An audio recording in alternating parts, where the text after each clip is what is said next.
जब हम over thinking करते हैं ना, तो इतनी करते हैं कि बस उठते बैठते सोते जागते किसी भी काम को करते हुए हमारे दिमाग में लगातार थॉट्स चलते रहते हैं। और ये आप पर है कि आप बस सोचते रहो और अपनी सोच में ही खुद को हारा हुआ डिक्लेयर कर दो। या फिर आप ये करो कि किसी भी चीज़ को सोचो, उसका एक माइंड मैप बनाओ, उस पर सोच कर काम शुरू करो, और काम ना बने तो अपना रास्ता बदलो, फिर से कोशिश करो, मगर हार मत मानो। क्योंकि जब हम किसी सिचुएशन के सामने हथियार डाल देते हैं ना, तो अपने साथ सबसे बड़ा अन्याय करते हैं। नमस्ते दोस्तों, स्वागत है आप सभी का एक बार फिर से बी रियल बी सिंपल में। उम्मीद करती हूँ कि आप सभी बेहतर होंगे। तो ये वीडियो है रामनवमी की, 17 अप्रैल की। और लास्ट व्लॉग मैंने आपके साथ जो अष्टमी का शेयर किया था, उसमें मैंने बताया था कि 16 अप्रैल को यानी कि अष्टमी वाले दिन मेरे बेटे का बर्थडे था। तो उस दिन तो वो खैर देर से आया था, रात में करीब 10 बजे। तो तब तक कुछ भी खाने पीने की हालत में था नहीं, एक्चुअली बहुत ज़्यादा थक गया था। तो वही दोपहर का जो पूरी सब्जी हलवा था वही हम सब ने खाया था। तो फिर आज छुट्टी भी थी बच्चों की, और मैंने सोचा कि बच्चों के लिए कुछ स्पेशल सा बनाया जाए।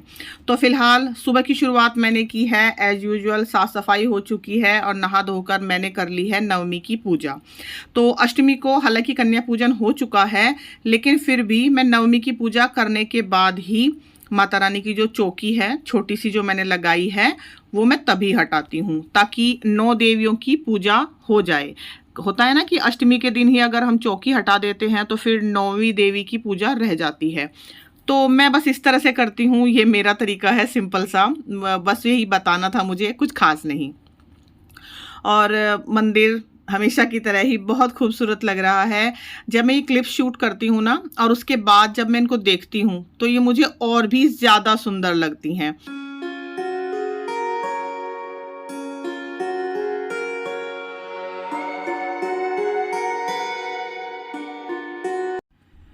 और यहाँ पर आप फूलों की खूबसूरती देखिए, जिनको रंग सिर्फ और सिर्फ भगवान दे सकते हैं। इंसान के बस का ये कभी भी नहीं था और ना ही होगा। ऐसी खूबसूरती सिर्फ भगवान ही दे सकते हैं। तो यहाँ पर वानी आ गई है नहा धोकर मंदिर में हाथ जोड़ने के लिए। दोनों ही बच्चों की आज छुट्टी है और थोड़ा देर से उठे थे, और यहाँ पे वानी का मूड कुछ ठीक नहीं है, पता नहीं किस वजह से, लेकिन थोड़ा सा उसका मूड ख़राब था। तो फिलहाल मैंने बना लिया था नाश्ता, और नाश्ता बिल्कुल सिंपल सादे वाले पराठे मैंने बनाए हैं, थोड़ा सा बेसन डाल के। और ये एक दिन पहले की जो अष्टमी की सब्ज़ी थी ना, आलू टमाटर मटर की, वही बची हुई थी, वो हमने नाश्ते में ली है। और चाय ले ली है मैंने। तो नीचे बैठ के सब नाश्ता कर रहे थे, वहाँ पे थोड़ी जगह कम थी, तो मैंने यहाँ पे टेबल पे बैठ के अपना नाश्ता किया। अच्छा, नाश्ता करने के बाद दोबारा से आई हूँ किचन में। किचन मैंने अच्छे से समेट दिया था, बर्तन अभी भी नहीं साफ हुए हैं, वो अभी भी सिंक में ही हैं। तो यहाँ पे है मेरा नया एप्रन, जिसका मैं आज श्री गणेश करने जा रही हूँ, और मैं बना रही हूँ कढ़ी। तो कढ़ी की मैं थोड़ी सी तैयारी कर रही हूँ पहले। और यहाँ पे है दही। एक व्लॉग पहले, मतलब अष्टमी के व्लॉग में दिखाया था ना कि मैंने दही जमाई थी काफ़ी सारी, तो उसको मैंने हंकड़ बनाने के लिए छलनी में डाल के रख दिया है। उसको मैंने फ़िलहाल फ्रिज में रखा है, और थोड़ी सी दही बाहर रख ली है। तो इस दही में मैं मिलाऊंगी बेसन, और मेरे पास दही भी है, एक्चुअली लस्सी भी है। तो जब भी मैं कढ़ी बनाती हूँ ना, मैं इस तरह से करती हूँ, मतलब पूरी लस्सी में एक साथ से बेसन नहीं मिलाती हूँ। जैसे अभी दही है, उसमें मैंने 2 से 3 चम्मच बेसन डाला, और उसको विस्कर से अच्छी तरह से मैंने विस्क कर लिया। तो इसमें बिल्कुल भी गांठें नहीं रहती हैं। और अगर आप डायरेक्ट बेसन सारा लस्सी में डाल दोगे तो फिर उसमें गांठें पड़ जाएंगी। आप चाहो तो सिंपल चम्मच से भी चला सकते हो, लेकिन विस्कर का इस्तेमाल बहुत ही अच्छा रहता है। बहुत ही हैंडी सा एक टूल है, किचन का होना ही चाहिए हर एक किचन में। और अब जब ये बेसन बिल्कुल अच्छी तरह से घुल गया, पतला हो गया, तब मैंने इसको लस्सी में मिलाया। इस तरह से बिल्कुल भी गांठें नहीं रहती हैं, और ज़रूरत के हिसाब से मैंने पानी भी मिला लिया है उसमें। अब सिंपल मैं कढ़ी छोक रही हूँ। यहाँ पे राई, मेथी दाना मैंने डाला है, सूखी हुई मिर्चें मैंने डाली हैं, और कड़ी पत्ता डाला है। साथ ही ये सब मसाले हैं, हल्दी, सौंफ धनिए का पाउडर, लाल मिर्च, कसूरी मेथी, और थोड़ा सा गरम मसाला, और थोड़ा सा पानी डाल दिया है ताकि ये मसाले जले नहीं। तो आज मैं लहसुन प्याज कुछ भी नहीं डाल रही हूँ कढ़ी में, और बिना लहसुन प्याज की ही आज ये कढ़ी बनेगी। लेकिन बहुत टेस्टी बनी थी, क्योंकि कढ़ी मेरे यहाँ पे करीब 2 से 3 टाइम तो चल ही जाती है, लेकिन इतनी टेस्टी बनी थी कि दूसरे टाइम ही बस थोड़ी सी ही बच पाई थी। तो फिर ये ज़रूरी नहीं है कि आप हमेशा लहसुन और प्याज डालकर ही चीज़ों को बनाओ। जब आपका मन हो तो बिना लहसुन प्याज के भी बहुत अच्छी चीज़ें बन जाती हैं। तो आलू मैंने शामिल कर दिए थे और आज मैं आलू भी डालने वाली हूँ, पकौड़ी भी डालने वाली हूँ। आलूओं को चला के अच्छे से मैंने थोड़ी देर ढका था और उसके बाद जब आलू अच्छे से गल गए थे तब मैंने अपना ये लस्सी और बेसन का बैटर इसमें छोड़ दिया था। तो छोड़ते वक्त थोड़ा सा बिखर गया था, जो मैंने साथ के साथ साफ़ कर दिया, नहीं तो फिर बाद में वो सूख जाता है और उसको साफ़ करने में काफ़ी टाइम लगता है। तो जो हमारा स्पून रेस्ट है ना, वो मैंने बराबर में ही रख लिया है ताकि गैस बार बार गंदी ना हो। और यहाँ पे मुझे आज गर्मी कम लग रही है। क्यों? क्योंकि ये खुशखबरी है, जो पंखा था ना किचन में वो दोबारा से मैंने लगवा लिया है। हस्बैंड ने आज ही लगाया है, ये पंखा अच्छे से साफ किया उन्होंने पहले पूरी तरह से, तब लगाया है। गर्मियों में मैं सर्दियों में मैंने इसको उतरवा दिया था। क्यों? जरूरत नहीं थी तो क्यों बेकार में उसको मतलब गंदा करना। जब छोंक वगैरह हम लगाते हैं ना तो उसका छोंक चढ़ जाता है, उस पर वो जो चिकनाई चढ़ जाती है, उससे गंदा हो जाता है। तो यहाँ पे ये जो एप्रन है ना, इसको मैंने एक्चुअली गले से निकाल के और इस तरह से फोल्ड करके पहन लिया है, क्योंकि कभी कभी ना गले में इरिटेशन होती है मुझे, तो ज़्यादातर मैं इसी तरह से एप्रन बांधती हूँ, ये मतलब फ्रंट साइड पे ही। और इसमें एक पॉकेट भी है और ये सिर्फ 50 रुपये का आया था, ज़्यादा महंगा नहीं है ये। तो उधर हमारी कढ़ी धीरे धीरे बॉयल हो रही है, जब तक उसमें उबाल नहीं आया था तब तक मैंने उसको चलाया था। यहाँ पे मैं पकौड़ी की तैयारी कर रही हूँ। उसके लिए मैंने बेसन लिया है एक बाउल में, उसमें भी सिंपल से मसाले हैं, नमक, मिर्च, हल्दी, थोड़ा सा हींग, थोड़ा सा गरम मसाला मैंने डाला है, सौंफ धनिया का पाउडर डाला है और थोड़ा सा जीरा डाला था मैंने इसमें भी। तो जैसे मैंने बताया बिना प्याज और लहसुन के बना रही हूँ मैं, लेकिन अगर आप बना रहे हो प्याज वाली तो आप इसमें बारीक काट के प्याज भी डाल सकते हो। अच्छा, बिल्कुल थोड़ा थोड़ा सा पानी डाल के मैंने बैटर बनाया है, अच्छे से विस्कर से विस्क किया है, उसको खूब मतलब फेंटा है। तो और उसके बाद आप देखिए पकौड़ियों में ना ये छोटी छोटी सी जो जालियां बन गई हैं, इनकी वजह से पकौड़ी में कढ़ी अंदर तक एब्जॉर्ब हो जाती है अच्छे से। तो जितनी ज़्यादा आप उनको फेंटोगे, बेसन को फेंटोगे, उतनी ही अच्छी आपकी पकौड़ी बनेगी। और ये देखिए कितनी जालीदार ये पकौड़ी बनी है। और इधर हमारी कढ़ी भी उबल रही है। और साथ ही एक टिप आपको देती चलूँ कि जब भी कुकर का हैंडल हो तो उसको प्लीज़ पीछे की साइड रखें, आगे की साइड नहीं। ऐसा ना हो कि हाथ लगने से वो बर्तन बिखर जाए। अब कढ़ी यहाँ पे लगातार उबल रही है तो मैंने इसको थोड़ा छलनी से ढक दिया है। और यहाँ पे है वो कढ़ाई जिसमें मैंने पकौड़ियाँ बनाई थी, तो इसमें ना के बराबर तेल बचा है। मैंने बहुत ही थोड़ा सा तेल लिया था, इसी वजह से। चावल मैंने भिगो दिए हैं यहाँ पे और अब कढ़ी बनने लग रही है। मैं अपने पेंडिंग काम पूरा करने के लिए आई हूँ। मुझे बेडशीट चेंज करनी थी। एक्चुअली एक रात पहले मैंने कपड़े धोए थे, मतलब अष्टमी की रात को मैंने कपड़े धोए थे। मैंने बताया था ना कि हम लोगों को अष्टमी को शाम को कहीं जाना है, तो फिर वहाँ से आके मैंने कपड़े धो लिए थे, क्योंकि खाने का इतना कोई काम था नहीं एक्चुअली। जैसे मैंने बताया अष्टमी का ही रखा हुआ था दोपहर का, वही हमने शाम को खा लिया था। तो फिर रात में मैंने कपड़े धोए थे और तभी मैंने बेडशीट भी उतार ली थी, लेकिन बिछाई नहीं थी उस टाइम पे। तो अब बिछा रही हूँ सुबह को। तो बाकी सफाई तो हो चुकी थी, लेकिन ये बेडशीट वगैरह नहीं बिछी थी। और थोड़ा सा कमरे को टाइडी किया है मैंने। इस सारे काम में मुझे करीब 15-20 मिनट लगे हैं। और साथ ही कपड़े भी सूख गए थे, तो ये भी मैं उतार के ले आई हूँ। और कपड़े ढेर सारे थे, लेकिन फिर भी मैं एक ही बार में ले आई, हालांकि हाथ दुखने लगे थे मेरे। अब बस यही सोच रही हूँ कि अभी फोल्ड करूँ या बाद में फोल्ड करूँ, लेकिन खैर मैंने अभी इनको छोड़ दिया था, मैंने थोड़ी देर बाद इनको फोल्ड किया था। अब यहाँ से आ गई हूँ मैं दोबारा किचन में, और पंखे का मुँह थोड़ा सिंक की तरफ करके मैंने सारे बर्तन अच्छे से मांज दिए हैं। सुबह तक के बर्तन, जैसे मैंने कहा था, नाश्ते तक के बर्तन हैं, तो यहाँ पे आप पर हाथ भी देख सकते हो। और कढ़ाई और जो डोलू बोलते हैं हमारे यहाँ, जो इस्तेमाल हुआ था, सब कुछ मैंने साफ कर दिया। कढ़ी भी हमारी इस बीच बन गई थी। और कढ़ी को बनने का ये मतलब कढ़ी के बनने का एक ये आप कह सकते हो कि सिंबल है कि जितनी भी चिकनाई आपने डाली है ना, वो सब ऊपर आ जाती है। कढ़ी कड़ कड़ के खूब तैयार हो गई है। गर्मा गर्म हमारे चावल भी बन गए हैं यहाँ पे। और अब ये पकौड़ी मैं इस कढ़ी में डाल दूंगी। तो पकौड़ियों को मैं कभी भी भिगोती नहीं हूँ, डायरेक्ट उनको कढ़ी में डाल देती हूँ। और कढ़ी आप देख रहे हो तो थोड़ी पतली थी, लेकिन जैसे ही आप पकौड़ी डाल के उसको करीब आधा घंटा रखोगे ना, तो अपना आप गाढ़ी भी हो जाएगी और पकौड़ी कढ़ी को अच्छी तरह एब्जॉर्ब भी कर लेंगी। तो यहाँ पे हमने अपना घी पूरा भी रेडी कर लिया है, उसके बिना तो हम लोग चावल खाते ही नहीं हैं। और फिलहाल किचन पूरी तरह से साफ़ है, काउंटर टॉप भी साफ़ है, खाना भी बन गया है और बर्तन भी मैंने साफ़ कर दिए हैं। तो जब तक कढ़ी बनी तब तक मैंने अपना अंदर का कमरा भी समेट दिया। बेडशीट वगैरह जो मुझे चेंज करनी थी, बर्तन भी साफ़ हो गए, किचन भी साफ़ हो गया, मतलब जब लगातार हम काम एक के बाद एक करते रहते हैं ना, तो यकीन मानिए काम हो जाते हैं। हम सोचे कम और काम ज़्यादा करें ना, तो काम हो जाते हैं। अच्छा, मैं कोई क्लिप शूट नहीं कर पाई थी थाली की, लेकिन मेरी बेटी ने बोला कि भूख लगी है। मतलब मैंने बना के रख दिया था खाना, लेकिन तब तक किसी ने खाया नहीं था।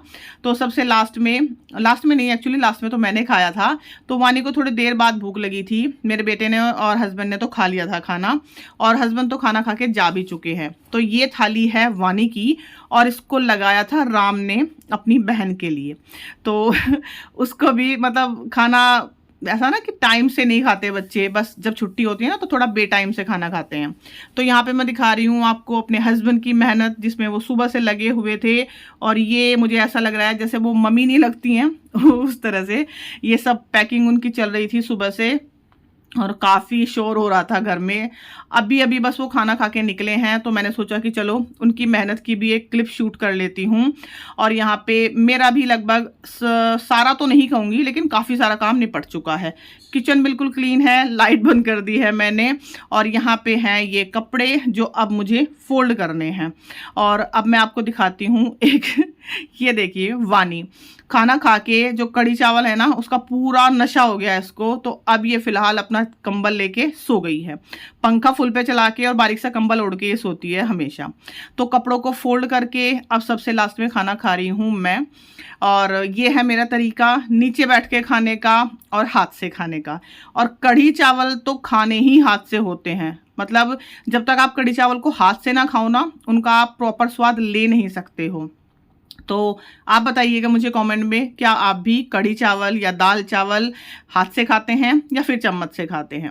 और मेरे हाथ पे ये जो एलर्जी हो रही है ना, इसमें मतलब मैं दवाई ले रही हूँ, आराम थोड़ा थोड़ा लग रहा है, लेकिन इसमें खुजली लगती रहती है।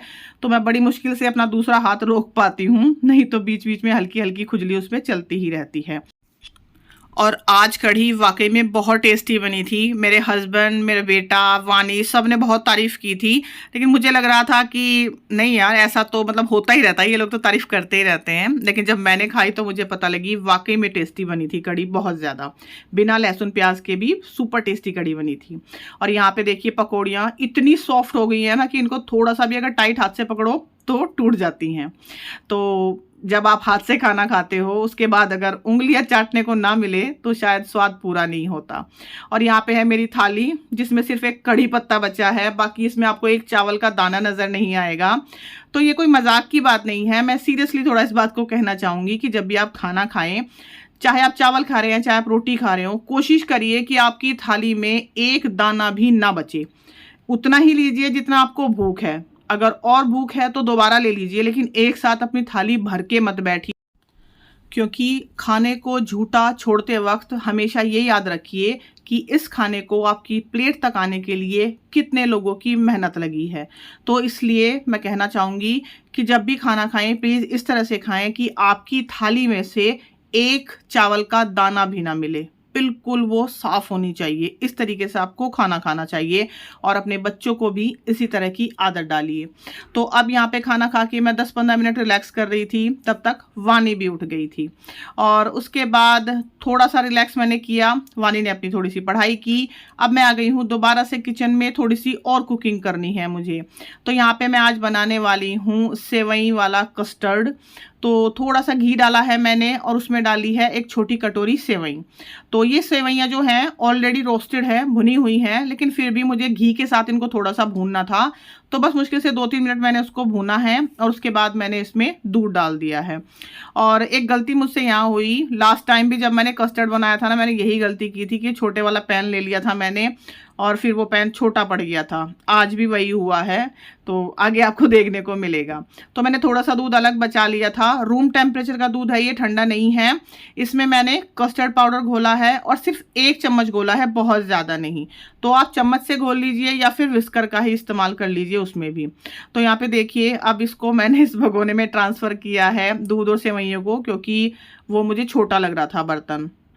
अच्छा, मीठे के नाम पे मैंने यहाँ पे डाली है जो खड़ी मिश्री होती है, जिसको डले वाली मिश्री बोलते हैं या धागे वाली मिश्री बोलते हैं, वो मैंने डाली है। आप चीनी भी डाल सकते हो। साथ ही जब ये थोड़ा सा उबल गया, तब मैंने इसमें डाला है वो कस्टर्ड पाउडर वाला दूध जो मैंने घोल के रखा था।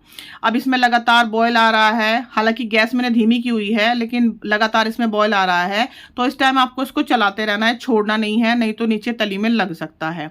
अब इसमें मैं क्या डाल रही हूँ, 1 चम्मच है यहाँ पे मेरे पास मिल्क पाउडर, जिसको मैंने हल्का सा दूध में घोल के डाला है। बिल्कुल ऑप्शनल है लेकिन डालेंगे तो इससे स्वाद बढ़ जाएगा। और मिल्क पाउडर का वही छोटा सा पैकेट जो मैं लाती हूँ ना 10 रुपए का, बस वही है, इससे ज़्यादा और मैंने कुछ नहीं डाला। तो यहाँ पे अब हमारी जो सेवइयाँ हैं वो गाढ़ी होने लगी हैं। और कस्टर्ड मैंने इसमें बहुत ही कम डाला है, आपने देखा सिर्फ 1 चम्मच डाला है। अगर बहुत सारा कस्टर्ड डाल देते हैं ना 2-3 चम्मच, तो फिर वो डालते ही एकदम से बहुत गाढ़ा हो जाता है। और ठंडा होने के बाद तो फिर आप पूछो मत कि वो कितना गाढ़ा हो जाता है। तो इतना ज़्यादा गाढ़ा मुझे नहीं करना था, इसीलिए मैंने 1 चम्मच कस्टर्ड डाला है। अच्छा, सेवई से अलग भी सिंपल कस्टर्ड की एक रेसिपी मेरे चैनल पर अपलोड है, मैं उसका लिंक दे दूंगी आप लोगों को, प्लीज़ आप उसे भी देख लीजिएगा। और यहाँ पर थोड़ी सी कड़ी बची हुई है, शाम का वक्त है, ये थोड़े से चावल भी बचे हुए हैं। और जैसे मैंने बताया ना कि कड़ी बहुत टेस्टी बनी थी, तो आज ज़्यादातर कड़ी दोपहर में ही कंज्यूम हो गई है। तो जब तक हमारी ये सेवइयाँ ठंडी हो रही हैं तब तक मैं ये दूसरी तैयारी कर लेती हूँ। ये है वो दही जो मैंने हंग कर्ड बनाने के लिए रखी थी, काफ़ी सारा इसका पानी भी निकल गया है नीचे। तो इससे हम बनाने जा रहे हैं आज पनीर टिक्का मसाला। मतलब ज़्यादा डिटेल में तो खैर मुझसे नहीं आती है रेसिपी, लेकिन जैसी भी मेरे से आती है ना वो मैं आज ट्राई करने वाली हूँ। तो एक बाउल में मैंने ये हंग कर्ड ले ली है, और जो उसका पानी बचा है ना वो मैं फेंकूंगी नहीं, वो मैं एज ए फेस पैक इस्तेमाल कर लूँगी बाद में। और ये है नारियल जो मेरे हस्बैंड ने आज सुबह ही तोड़ा था, तो इसको मैंने पानी में डाल के रख दिया है, ये जाएगा फ्रिज में।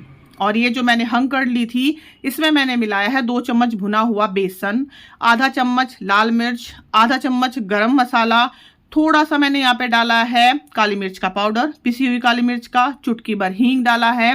और मैंने यहाँ पे डाला है करीब 1 चम्मच से थोड़ा सा कम किचन किंग मसाला। आपके पास कोई टिक्का मसाला हो तो आप वो भी डाल सकते हो, नहीं तो किचन किंग से काम चल जाएगा।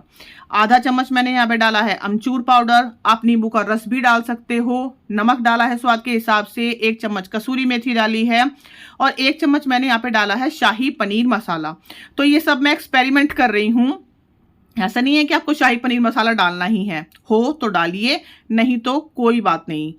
अगर नहीं भी होगा ना वो मसाला तो भी आपका ये टिक्के जो हम पनीर टिक्का बनाने वाले ना अच्छा स्वाद आएगा उसमें।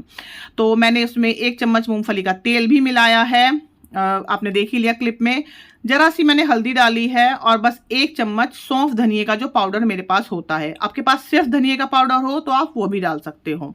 अच्छे से उसको मैंने मिलाया, और लास्ट में मैंने इसमें मिलाई है 1 चम्मच फ्रेश मलाई। तो इससे इसका स्वाद और भी बढ़ गया था। तो मलाई ज़रूर डालिएगा क्योंकि मलाई हर घर में अवेलेबल होती ही है। और अच्छे से जब ये हमारी मैरिनेशन तैयार हो गई है, इसमें हम डालेंगे पनीर। अच्छा, पनीर को आप अपने हिसाब से काट सकते हैं, लंबा, छोटा, या आप उसके स्क्वायर काटना चाहते हैं, स्क्वायर जैसे भी आप काटना चाहो। तो मैंने यहाँ पे स्क्वायर पीसेस काटे हैं, थोड़े से मोटे, ताकि जो पनीर टिक्का है उसको बनाने में मुझे आसानी हो। अच्छा, आप प्याज भी डाल सकते हो उसमें, चौकोर चौकोर काट के, शिमला मिर्च भी डाल सकते हो। और ये जो मैरिनेशन मैंने बनाया है ना, इसमें आप बारीक कटा हुआ हरा धनिया भी डाल सकते हो। मैंने इसलिए नहीं डाला क्योंकि मेरे पास था नहीं। बारीक कटी हरी मिर्च भी डाल सकते हो, मैंने इसलिए नहीं डाला क्योंकि मेरी बेटी खाएगी नहीं।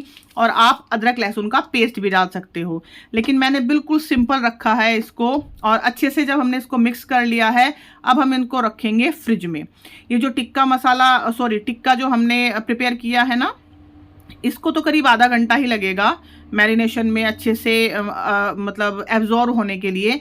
लेकिन जो हमने सेवई खीर बनाई है, कस्टर्ड वाली सेवई, उनको आप अच्छे से चिल्ड करने के लिए रख दीजिए 1 घंटा या 2 घंटा। नारियल भी मैंने रख दिया है अब फ्रिज में ही, और सारी चीज़ों पे मैंने प्लेट ढक दी है क्योंकि सारी ही चीज़ें खुली हुई थी, किसी के ऊपर प्लेट नहीं थी।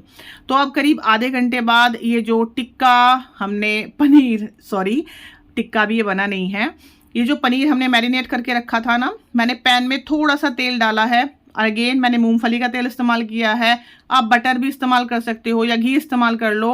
उसके बाद इसको एक एक पीस करके मैंने रख दिया है, और बिल्कुल धीमी सिम आंच पे मैं इसको पका रही हूँ। सेक रही हूँ।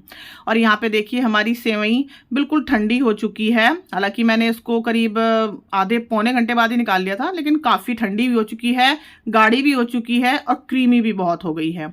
अच्छा, यहाँ पे ना मैंने सेब को बारीक बारीक काटा था, तो मेरी बेटी पूछ रही थी कि मम्मी आपने इतने बारीक सेब कैसे काटे, तो ये मैं उसी को दिखा रही थी। सिंपल प्लेट ली है मैंने, एक चॉपिंग बोर्ड की जगह छोटा सा सेब का टुकड़ा, और उसको इस तरह से बारीक बारीक मैंने काट लिया है। तो कोई रॉकेट साइंस नहीं है इसमें, बड़ी आसानी से कट हो जाते हैं फल। बस वो पूछ रही थी इसलिए मैंने ये क्लिप शूट की थी। और बाकी मैंने थोड़े से अनार लिए हैं, थोड़े से अंगूर हैं मेरे पास, छोटा छोटा उनको काट लिया है।